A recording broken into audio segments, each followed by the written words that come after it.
product waters, the wastewater, does it create tremors? We need to know that. In conclusion then, I support Senator Stennard's position in asking for a delay in issuing a permit so that the legislature and the new governor, who has to approve any rules, has input in this very important issue for the whole state of Nebraska.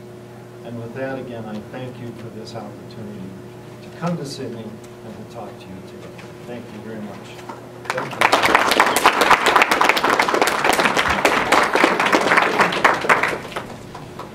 Good morning. My name is Rhonda Robbie Hasenauer. I live at 395 Sound Valley Road in Harrison, Nebraska. I'm a resident and a ranch owner in Sioux County. I'm opposed to granting this permit for a multitude of reasons, but I would like to talk about the financial side of the operation. Has the commission investigated the three companies that make up Terex for financial stability, operational experience, and integrity? As a private investor, I look at a company's PE ratio and, most importantly, their prospectus. From their Terex prospectus, Terex plan of operations states, we have no recognized revenues from our operations during 2014. We have minimal capital, moderate cash. We are illiquid and need cash infusions from investors or shareholders to provide capital or loans from any sources, none of which have been arranged nor assured. Terex expected budget in 2015 requires $10 million. The prospectus also reads, the company may need substantial additional capital to support its budget. The company has minimal revenues to date in the oil and gas exploration, development, and production business. It goes on to state, we intend to raise up to $10 million in the next 12 months with a structure not yet determined in debt or equity. We cannot give any assurances that we will be able to raise the full $10 million to fund our budget. Further, we will need to raise additional funds to support not only our expected budget, but our continued operations. We cannot make any assurances that we will be able to raise such funds or whether we would be able to raise such funds with terms that are favorable to us. Overview. With respect to our operations for the fiscal year ended March 31st, 2014, we reported a net loss of $744,306, compared to a net loss of $214,631 for fiscal year ended March 31st, 2013. The risk factors related to our company, this was from their prospectus. Our business has an operating history of only 2 years with bankruptcy emergent, after bankruptcy emergent, and is unproven and therefore risky. Insurance. Terex has general liability insurance, but has not obtained insurance against such things as blowout and pollution risk because of prohibitive expense. So when there's a contamination, who pays? As a private citizen, would you invest your own money in a company with no PE and a prospectus like this? Considering the financial risk and risk to the environment, would you ask Nebraska taxpayers to take these risks? Thank you for listening.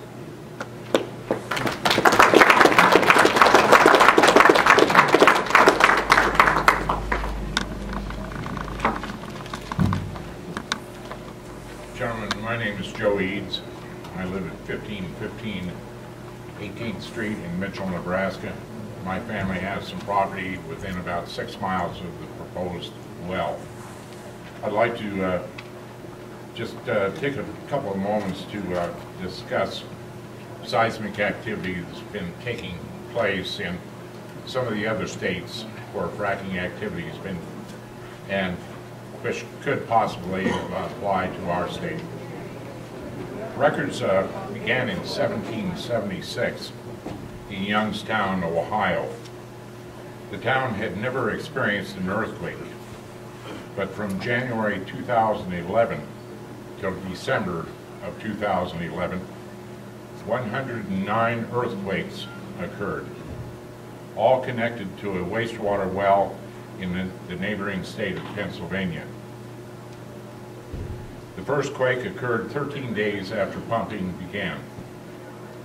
The tremor stopped after the Ohio Department of Natural Resources shut down the well in December of 2011.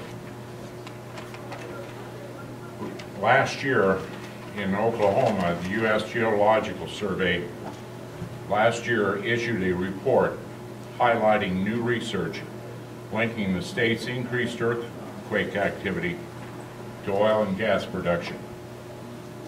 The survey said a rise in recent earthquake activity and other areas not usually susceptible to earthquakes was from human-induced activity, not natural processes.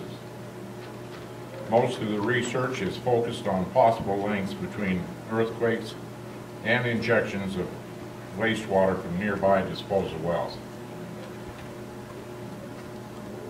Oklahoma has not been known to be earthquake prone, but they have had a 5.7 and a 5.0 on the Richter scale earthquakes, which caused considerable damage in the area around Prague, Oklahoma, which is east of Oklahoma City.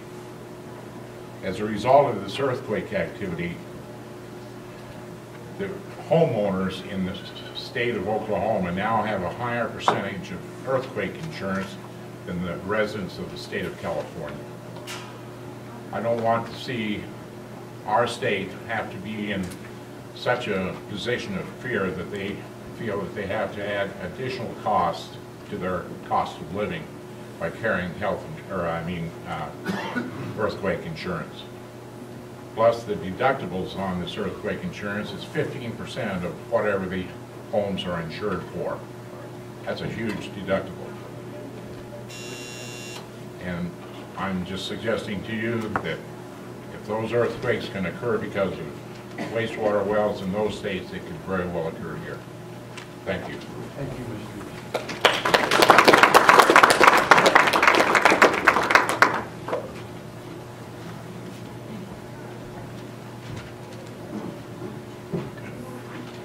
Hello, my name is William Rady. I am from Scottsville High School in Scottsville, Nebraska. I'm here with my environmental science class. And to start out, my family, we worked in the oil and gas companies for many generations, some still are. And I'm going against my family and saying I do not believe in the use of fracking, and I also do not believe in the use of disposing of toxic fracking fluids back into the ground. For my mother, father, and I, we lived in one of the largest benzene illegal disposals in Texas, at 3 Lakes subdivision in Tomball, Texas. In our neighborhood, we had the highest cancer rate in the companies compared to the national average, and I do not want to live through that again. The research that I've done in class and on my own consists of one fact that happens: that there will be dangerous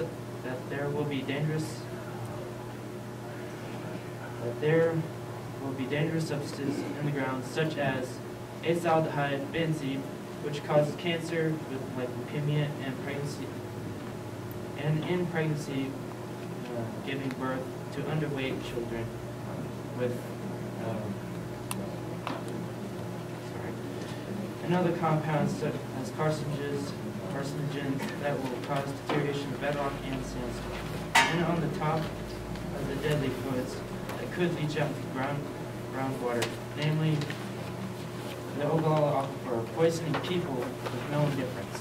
I hopefully speak for my school and the young adolescents in Nebraska when I say that we do not want the Terex fracking disposal well to be in use for the safety of the environment, for the safety of mankind, because we do not want to focus on the moment with quick fixes, but we want to focus on the future.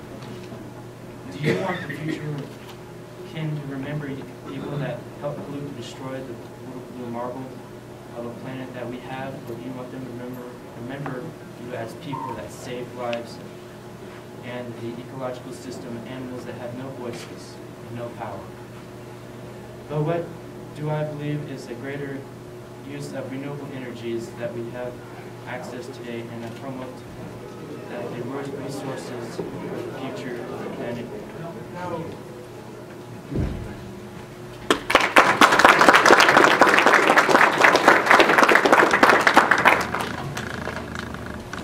My name is Mark Kaufman, and I'm a Sioux County resident, landowner in egg production. And I live approximately 6 miles south of the proposed injection well along Highway 29, which is a highway between Mitchell, Nebraska and the injection well site. Commissioners, I appreciate this opportunity to address my concerns on the proposed water injection well in Sioux County, filing number 14-14. My main concern is the safety of the shallow freshwater aquifer in our area, which lies in a spotted tail creek drainage. I live beside Highway 29, and my drinking water well is close to the highway. Our well, with a static water level of only 25 feet, is very susceptible to contamination from the surface. Because of the shallow aquifer and the amount of truck traffic that's proposed to be driving by there, I would like to know if every truckload will be tested and monitored to ensure the safety in the case of an accident, or the cumulative effects of long-term truck leak. In closing, I would like to let the commissioners know that I am not in favor of this proposed regional injection. Thank you very much for your time.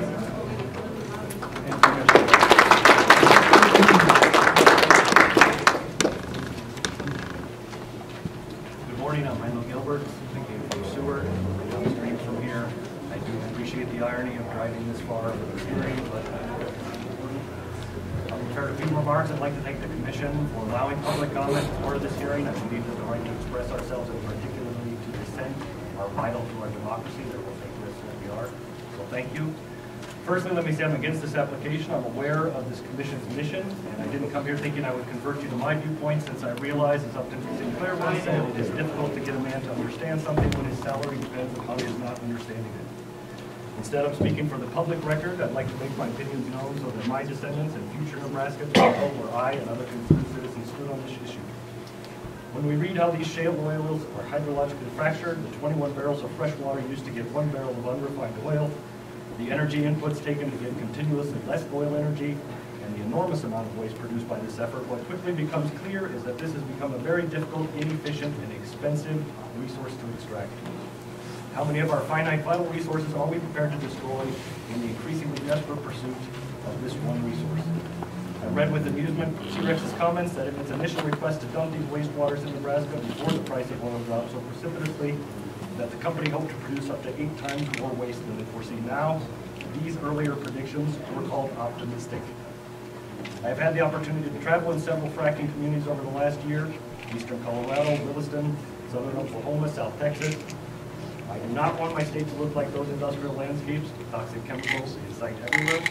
I was pleased and proud to drink the water here this morning. On a recent trip to Ardmore, Oklahoma, the area of heavily extensive fracking, the water was not only undrinkable but unusable. I am sure that their residents were also told that the waste byproducts would be harmless, just as you will be told here today. As stewards of this land, I believe that the burden is on us today not to make decisions based on expedience, short-term motives, or convenience, but rather to think of the Nebraskan many generations hence who live here. Nebraska's greatest resources are clearly its people, its clean water, its clean land, and its clean air. We work together to preserve our shared resources and ensure that future residents have access to the same clean environment we do. At least we will be leaving them the means to determine their own future as we are doing today. Given its stated mission to promote and maximize the development of oil and gas in Nebraska, I don't believe this commission is in a position to simultaneously regulate any wastewater they might allow to be dumped here. And until such time as there is a regulatory body capable of performing that task independently with revenues derived from the dumping of this waste, I support a moratorium on the permanent of any further dumping sites in our state. Thank you.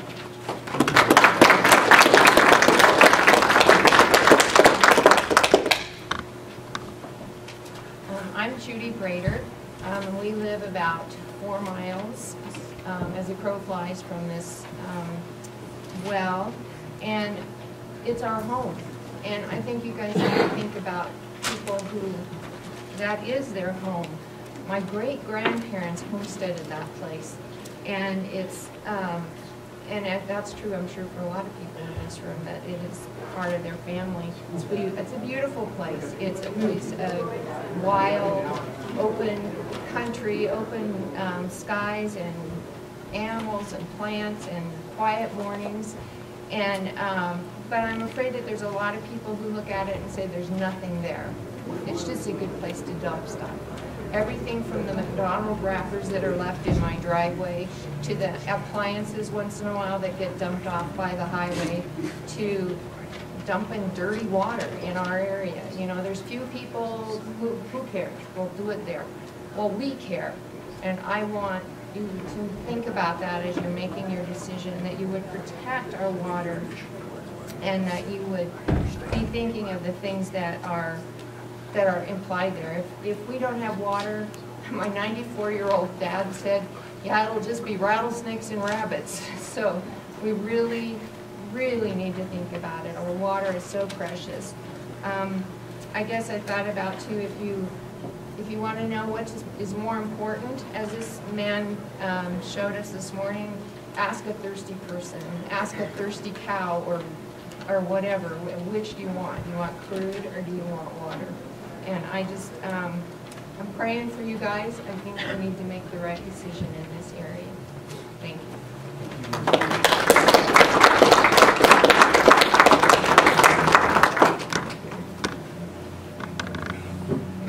I'm Gene Grader, husband of the gal that just spoke. I've lived there 40 years. I love that country. It's a beautiful land. God gave it to take care of, and I take pride in it. I want to leave my place better than when I received it. That includes pasture land, that includes water development, that includes everything about it, and in physically good hands too. And I think that you people should be taking pride in taking care of Nebraska. You're the Public Service Commission. That means you serve us, not some special interest group, not somebody from outside. This is Nebraska. This isn't Colorado or Wyoming. Take care of Nebraska first. That's what I have to do. I take care of my place first and encourage others to do the same. There's a UN study that was just out that says we're going to have a 40% water shortfall by 2030. Why are we dumping water? Why are we taking good water and making it filthy? That is sad. We need water badly. And you talk to somebody who's thirsty. They need water before they need oil. They need food before they need oil. Let's get our perspectives in order. It's sad that that much water is being destroyed by the gas and oil industry in any way.